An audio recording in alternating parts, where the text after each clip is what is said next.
Good day, everyone, beautiful and handsome and brilliant JSS2 students. It is a wonderful and blissful day to meet again. I wish you good and happiness during this educational lockdown. Permit me to welcome you all to today's class. We must have heard that knowledge is power. So let's acquire some or one knowledge today. Today's class topic is election and voters' responsibilities.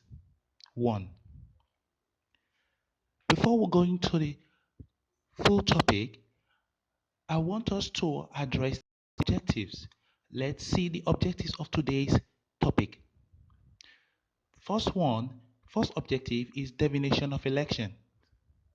The second objective is functions, importance of elections. After that, we'll be addressing who is a voter. Then lastly, we'll be talking about the responsibilities of a voter during elections. I would like to begin with the definition of election. Election can be defined as the act of citizens voting candidates to represent them in public political positions. I will repeat the definition again. Election can be defined as the act of citizens voting candidates to represent them in public political positions. Good. These positions, such as the parliamentary institutions, which is also known as the legislature, and as well into executive positions like presidency, the governorship, state level, and the chairmanship at the local government area or level. Election is one of our political culture which takes place every 4 years for presidency, governorship, and parliamentarians positions, while the local government elections take place every 3 years. During elections, citizens who are qualified and must have registered their names and details with the Electoral Commission come out to vote for their desired candidates. Election produces a new set of personnels, persons in power or called government. We, the people, produce or rather create our own government every 4 years. I'll repeat that again. We, the people, produce or rather create our own government every 4 years. With elections, we, the people, can remove a bad government. The power to vote is one of our ultimate fundamental human rights. Understanding this, let's move to the next phase or objective of today's class, which is functions, importance of election. First importance is it helps to remove bad government. With election, citizens have the power and authority to remove and elect a new government.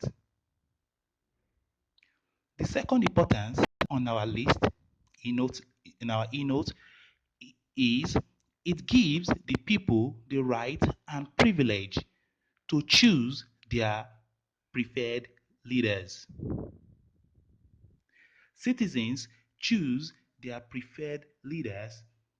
Thank God for heavens for election in the modern days, because an imposed leader, that is a ruler forcefully ruling due to hereditary or picked by nobles, as it were done in the time past, may misbehave, knowing fully well he or she cannot be removed by the people. Now let's see the third importance. The third importance is it promotes democracy. Yes, because if democracy is said to be the government of the people, by the people, and for the people, then democracy can only be if people make great elect their government. So, to make people elect their desired government is simply the same as creating democracy. The fourth importance is it makes the government that is vo- that is voted into power to be legitimate. To be legitimate means to be legal. The people's support determines legitimacy or lawfulness. Once the people vote, elect a government, it means have declared the government their rightful government. The fifth importance is it promotes good government because each government in power will try to please the people, which results to accountability. That is, it will be responsible to the people. The sixth importance. During election, people receive political and citizenship education about the way the government run the affairs of the country. But our rights, about our rights and the responsibilities of government towards our well-being. Now, great. As we have as we have discussed this so far, I believe we understand the sixth importance of election. So let's move to the next phase of today's class, which is who is a voter? A voter is a qualified citizen who votes for his or her desired candidates during election. Now, you understand and know who a voter is.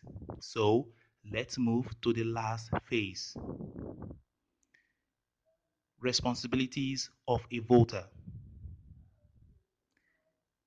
Number one, voter should obey the electoral law, that is, law guiding elections. Number two, a voter should vote for who he or she believes to be the best in the position, irrespective of the tribe or gender. Number three, he or she should not engage in any electoral malpractices. Number four, he or she should show himself or herself as a good example to others. While finally, number five, he or she should respect other people's opinions and choices. Thank you for listening. Have a wonderful day. God bless.